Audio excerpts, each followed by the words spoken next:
Okay, welcome back everyone to Tanya for Life. We're doing chapter 12. Let's get back into a little bit of a refresher from last week. So last week we ended on this paragraph, and it was talking about the only time where a Benoni can be on a higher level where he's not fighting against the animal soul, or not vigilant against the animal soul, because we remember that we learned there's the Benoni is someone who does go through the experience of a rasha in the way that he feels, he may feel urges or desire or lust for any materialistic parts of the world. I like to call it the way of nature. The way of nature is that I'm going to be emotional if you say something mean, or I'm going to want to indulge if I'm feeling a bit off, or whatever it is. All the ways of the world, all the ways of nature, that's something that the rasha kind of falls to quite a lot. A rasha falls a lot to the world of nature, but the Benoni, he does feel for the world of nature, but he refuses to he refuses to allow his body, his mind, and his speech, his expression into the world. He refuses it to be part of the world. He chooses, and this is where free choice comes in. He chooses and how he wants to act, how he wants to think, and he chooses Hashem. He chooses holiness. He chooses Kedusha, as Kedusha is eternity. So he's choosing. I really love it when Hashem told us that Hashem is the God of life, of Chaim, and he gives us the choice if we're going to choose death or we're going to choose life. And when we have that opportunity multiple times a day, you can even break it down into moment by moment. Every moment we have the choice of life or death, if we're going to follow Hashem, the God of life, or death.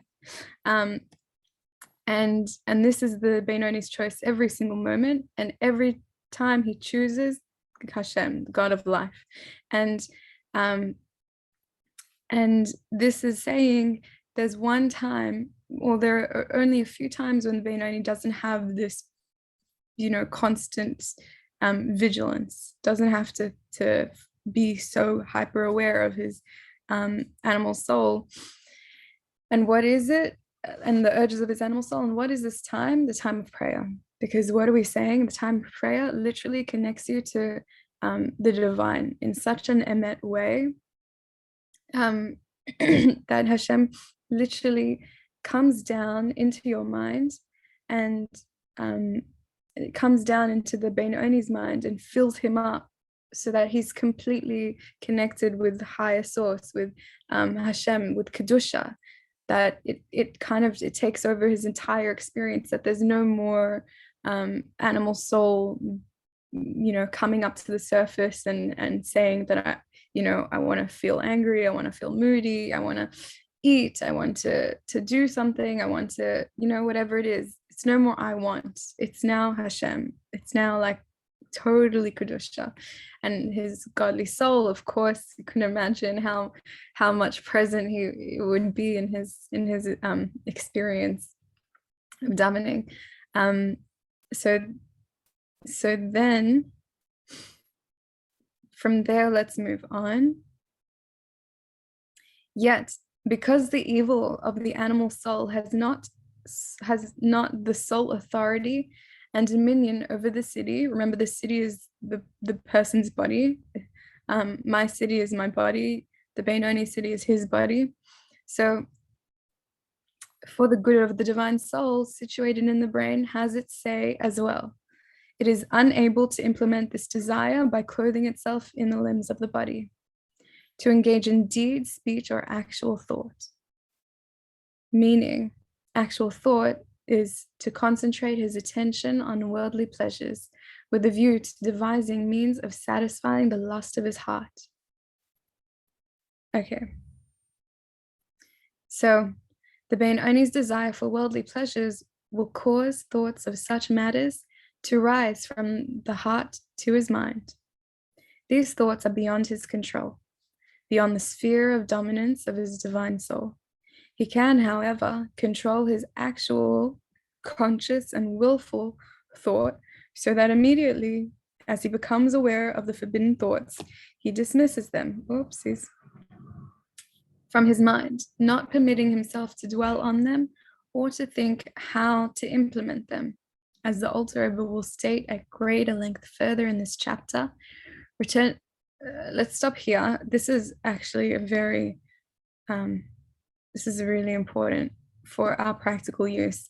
I really would suggest greatly, if anyone, to understand this more, you can listen to a video of Miriam. It's called Dealing with Anxiety the Hasidic Way. And basically, we're learning how to be more like a Benoni. That's our goal. We want to be more like a Benoni. And what does that mean? It means not listening to nature as number one. It means trying to go beyond. It means trying to bring more Kedusha, but also, we also want to try to transform it like a tzaddik, right? Transform nature, like the tzaddik does. But one thing she says is how every time a person is attacked by certain thoughts, negative thoughts, whatever they may be, that's an opportunity that not everybody receives. Some people are tzaddikim. Some people don't have negative thoughts. Some people don't have anything in their heart where they're attached to the world anymore. Like they may have already transformed it. So the service, the avodah that Hashem receives from those people is different to the service that Hashem receives from people who are right now actively in the depths of struggling with desiring nature, desiring the world, but also desiring Hashem. And there's something really beautiful, even if a person doesn't always achieve the state of Kedusha and choosing the God of life every moment, that's okay, because within that difficulty, first of all, Hashem understands your difficulty more than even you do. Hashem understands all of our difficulties more than we do. He's literally in the depths of the dirt with us. Like every molecule, it belongs to God. It's part of him. So also it takes us into that way of understanding that a person who falls to sin or falls to nature or falls to the klipa, the mundanity, that's okay. Like that's a service that Hashem is really like wanting, really yearning for. Hashem wants your service. Hashem wants your presence when you've just done something, maybe opposite to Kedusha, but in that split second, like right after you do it, you turn straight to him. You say, I'm so sorry. I want to be close to you.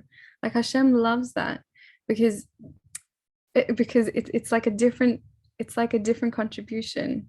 Miriam was saying, I was listening to her for Brangen birthday for Brangen, and she was saying how on your birthday, this is the day that Hashem said that the world cannot live without you. So every single Jew, every single level of Jew, even the Rasha Varalo, someone who doesn't feel remorse or regret, he was created for a reason, and the world needs him. So what I'm trying to say is, Miriam once said to me that the experience, for Hashem, kind of, that we can try to imagine, the avodah of Rasha is kind of, it's kind of like even the Benoni is kind of like an exotic fruit, that it's not altogether sweet, because tzaddikim, they're all sweet. It's all sweetness. But there's dinim for Rashayim, there's dinim for Benonim. And the dinim give it like maybe a little bit of a kick of spicy, or, some exotic flavors. It's not it's not one taste. Every person is a different taste, and we all contribute in our avodas Hashem, and Hashem takes much pleasure in being a part of it and being recognized in our life. The more we do, the more, the better he feels.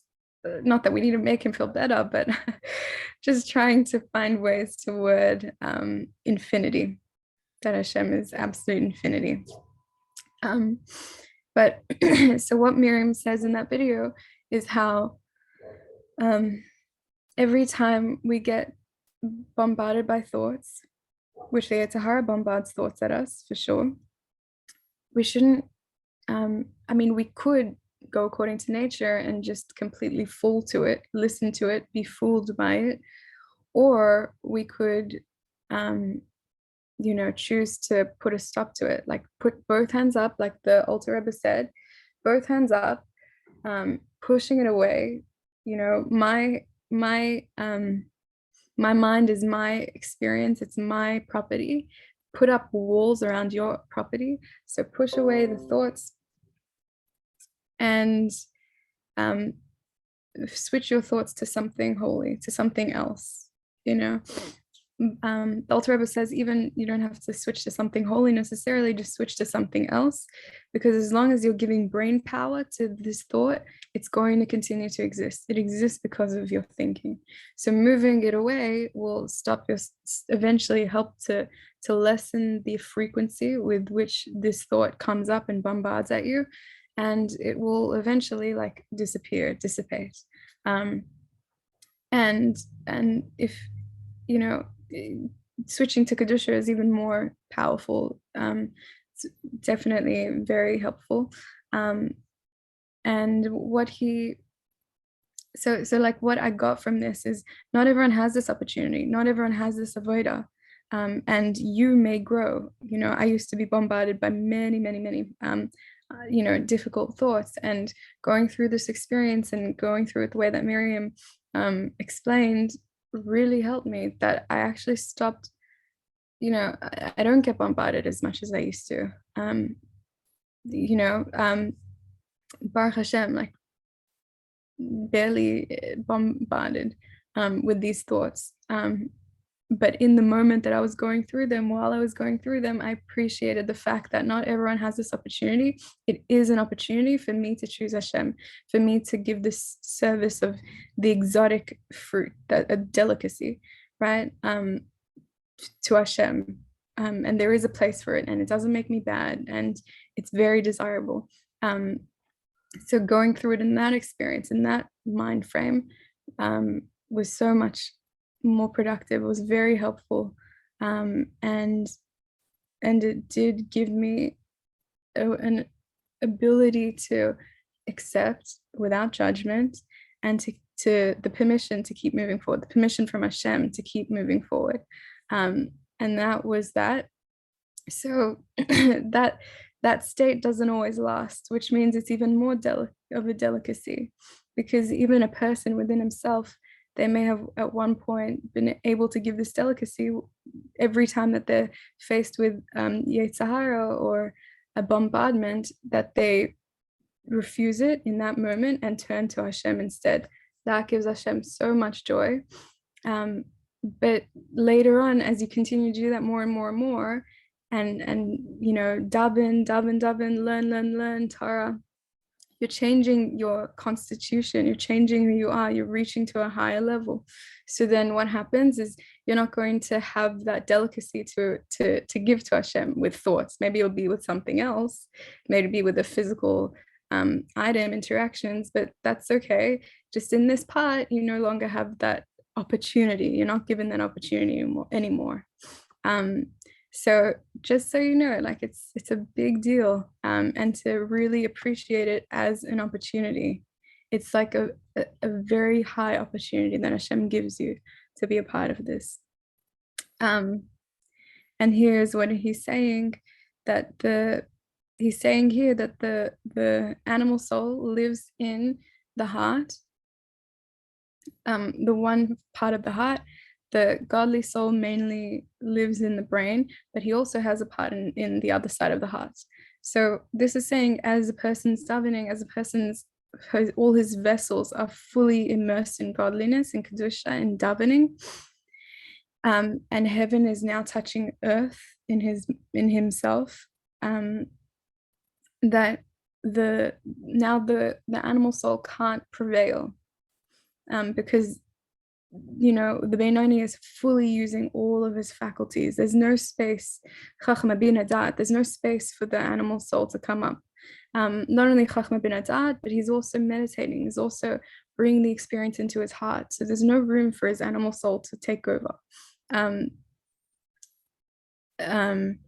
And we were saying that still the Benoni does have desire for the world. He does appreciate, he does have a connection with the world. And because of this connection, it can send desires up to his mind, out through the limbs. It can send desires out through the legs, through the arms, through the body, in order to take over.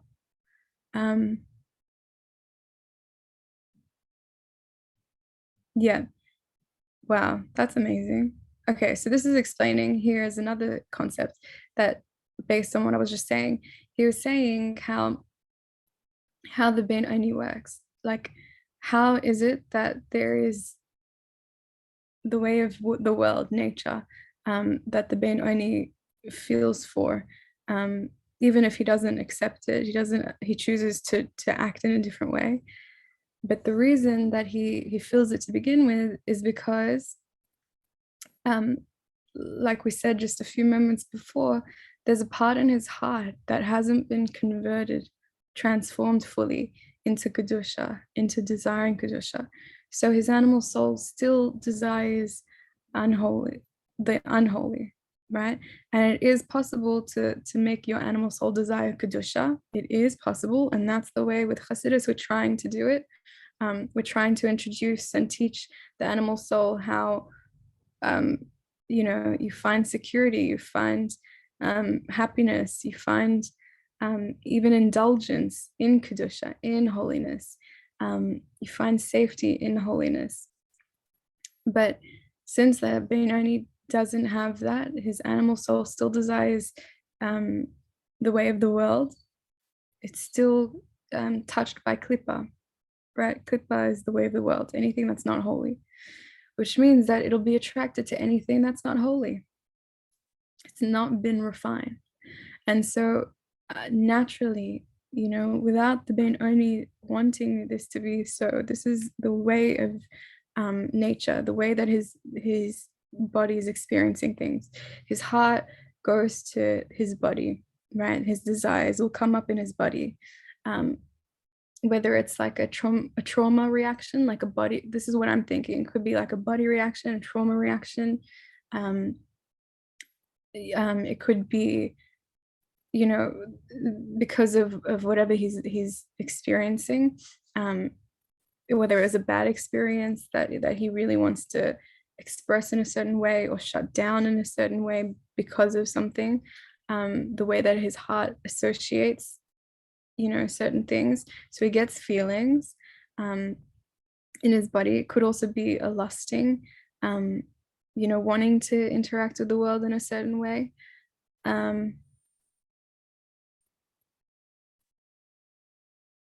But what he's and then after the body, it can come into the thought process, it can come into the speech, it can come into the way that he thinks, concentration, so that he'll be sidetracked to concentrate his attention on worldly pleasures in order, wanting to, for the purpose of satisfying the lust of his heart, right? And this is so amazing because literally the Shema that we read every day tells us, it warns us, Hashem warns us, to don't listen to your heart's desires, don't go running after your heart's desires. That your heart needs to be, it needs to have a milah, it needs a bris, it needs to have a circumcision, because not all of your heart is on the right path yet. It has to first have a bris. And with a circumcision, after the circumcision, then you can start like, being more with the heart, or running after what your heart is saying, because it will be Kedusha, it'll be holy, it'll take you in the right direction, which I think is amazing. Miriam talks about that in many, many classes. We have to circumcise not just a baby boy, but also our mind. We have to make a bris on our mind and our heart, and our tongue, our mouth, the way that we speak.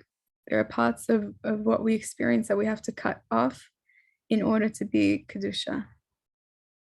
So Lashon Hara is something that there's never an opportunity for Lashon Hara. We always have to cut it off, Chas v'shalom, to put anyone in a bad way. Okay. So here we're saying, let's continue. Returning now. Oh, wait, I didn't. Yeah, okay, so this is what the Benoni does. He controls himself. What does control mean? So he controls his conscious and willful thoughts. So at first, his heart will give him promptings in his mind that he'll have attacks, bombardments of specific thoughts or categories of thoughts. Sometimes I'm not given an exact thought. Sometimes it's more like a category, like a direction, and that's not something that he can control. The control, what's in our control, is what comes after. How are we going to deal with this thought that has bombarded us? And so the way the Benoni does it is with his own conscious, willful thought. He immediately becomes aware of the forbidden thoughts, and taking this opportunity, he dismisses them from his mind. He doesn't, like, okay, you've done your purpose, now you're free to go, like, leave. You're not welcome here, not inviting the thought to stay. So he doesn't permit himself to dwell on those thoughts, nor to think how to implement them, as the yetzer Rabbi will explain further in this chapter. Wow, this is amazing. So we'll learn about it later. Returning now to his statement that the divine soul of the Benoni keeps the desires of his animal soul in check, preventing their expression in deed, speech, and actual thought, the yetzer Rabbi explains why this is possible.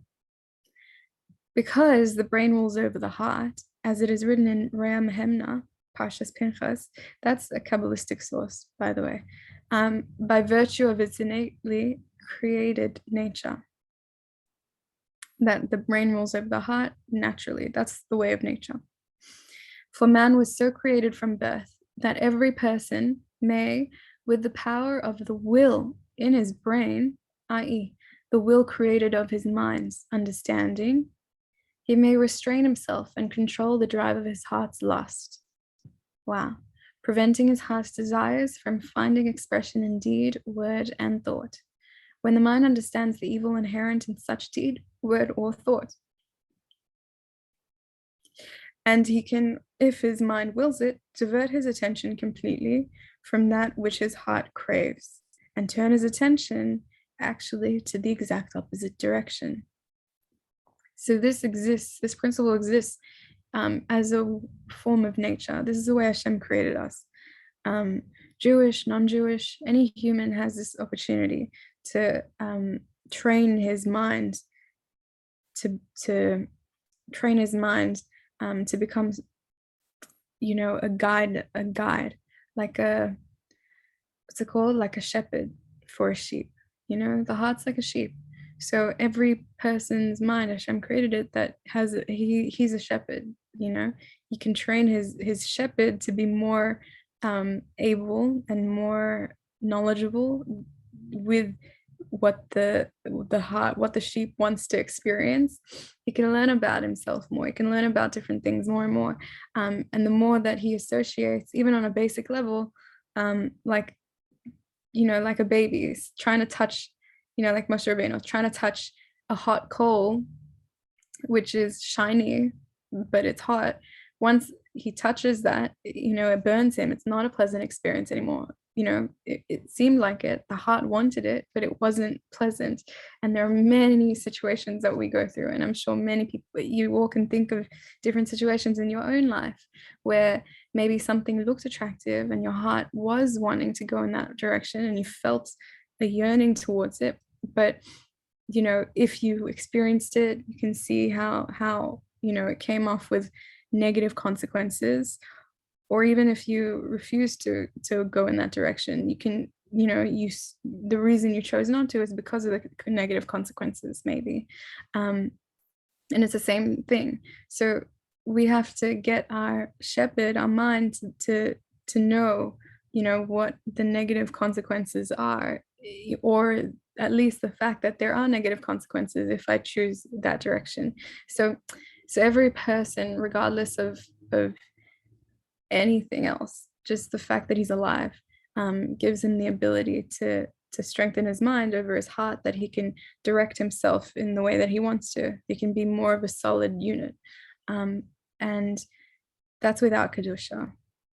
So this principle of mind over heart holds true even where the restraint of one's desires is dictated by simple logic, without motives of holiness.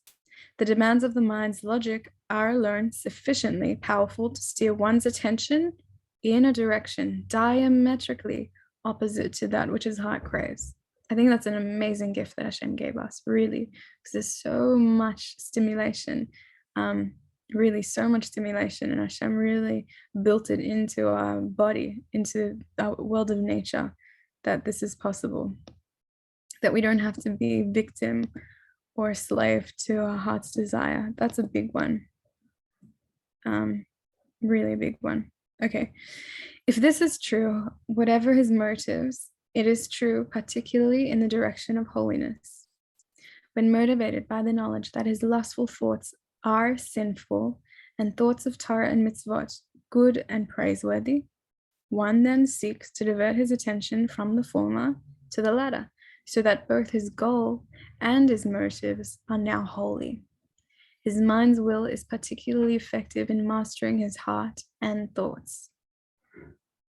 Thus it is written, "Then I saw that wisdom surpasses folly, as light surpasses darkness." Wow, that's amazing. Wow, that's amazing. I think last week we were learning about light surpassing folly. And the Hasidic approach is kind of based on that, from Mishle, from what the Shlomo Melech wrote, how just a little bit of light coming into a room of darkness, automatically, without having to put effort in, just from light being present, automatically darkness dissipates. And that's the way that I see the approach of Chabad, of Hasidus. That you're not so focused on what darkness is there. You're more focused on making yourself more a lamp, more a lamp lighter, right? Just more, to exude more holiness, to be more of a vessel within yourself, your chachma bin adat, all of your processes within, your entire heart. B'chol levavcha is the Shema, what the Shema says, like b'chol levavcha. Hashem wants us with all of our heart, with our animal soul and our godly soul together, not just the godly soul. So bringing our entire being into Kedusha, that is so much light, and automatically light going into a room will naturally shed the darkness. And from us being this way, we naturally shed darkness within the others. People are very influenced by who they're around. That's one of the instructions we have from our sages in pIII Avot, Ethics of Our Fathers. And they say how we should choose who you're around. Don't be around what's it called, like negative influences. Just like choose who you're around, choose what influences you're surrounding yourself with, because you will naturally, like plays a part in nature. Naturally, you are influenced by your surrounding, the people that you're around, what their interests are, what their expression is, what their midot are, good or bad. So if you spend time more with the higher level, people who are on a higher level than you, B'ezrat Hashem, you get more swept up, wanting to be like that. If you surround yourself, chas v'shalom, with people on a much lower level than you, then it's much easier to fall to that as well. So that's the way that light works. More light naturally gets rid of more darkness. And sometimes we need more support to be that light. So clearly, the use of analogy indicates that a difficult and unfamiliar idea is to be clarified by comparison with a simple, familiar one. However, nothing seems to be gained by equating wisdom and folly with light and darkness. Both are equally comprehensible.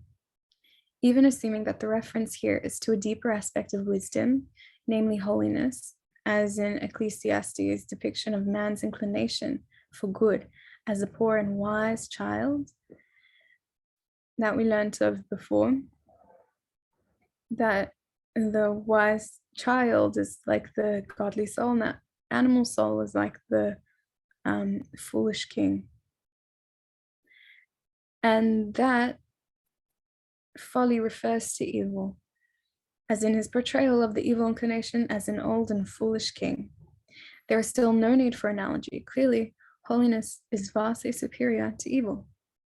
Rather, the Alter Rebbe goes on to explain the analogy is used here to illustrate how wisdom is superior to folly. The superiority of light over darkness is manifest in the ability of a tiny ray of light to banish a great deal of darkness. Furthermore, the light need not battle darkness to banish it. The darkness disappears as a matter of course with the appearance of a light. In the same way, is the wisdom of holiness superior to folly of evil? A mere ray of holiness suffices to banish, as a matter of course, a great deal of evil folly. Wow. So when we fill our minds with, the thoughts and the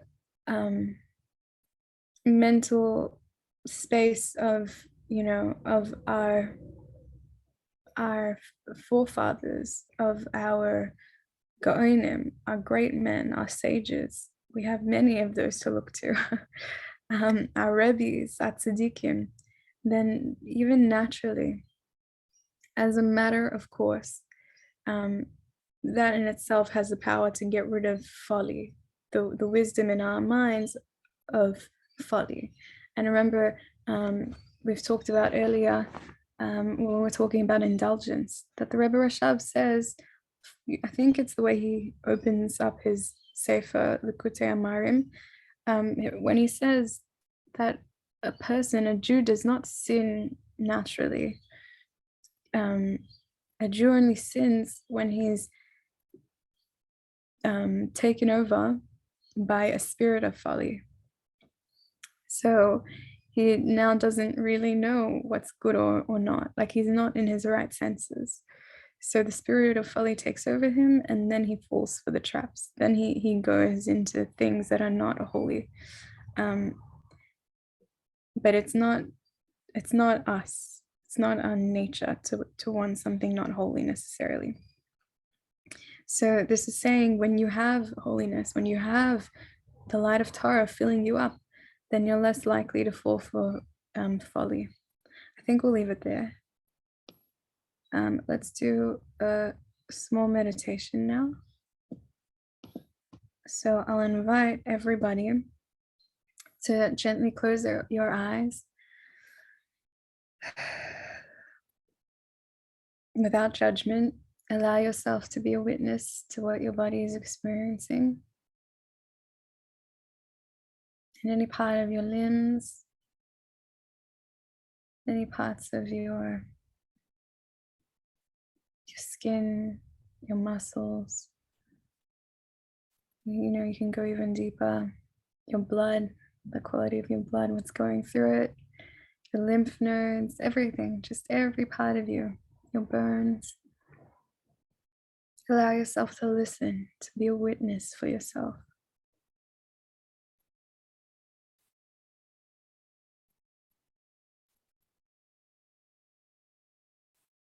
Breathing into all tension, breathing out, giving it permission to move through. Into your mind, allow yourself to be a witness without judgment, to accept the way things are in your mind. Wherever there may be any tension, with memories maybe, with thoughts that are actively coming up, with thoughts that you've been going through this week, with difficulties with the way you've been interpreting information, maybe whatever it is, anything to do with the mind. Just listen respectfully, with a smile on your face, with positive energy.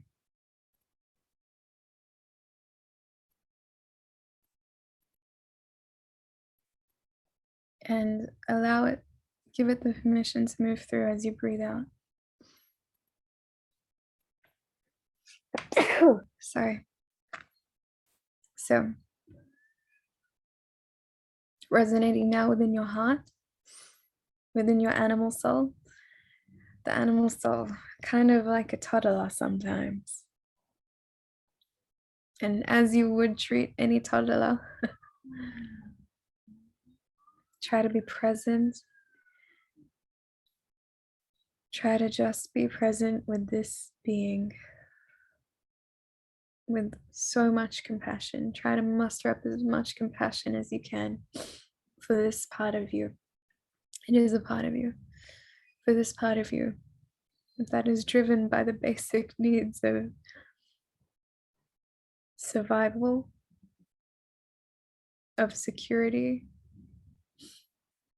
and then of lust or desire, self-satisfaction. So give it everything it needs.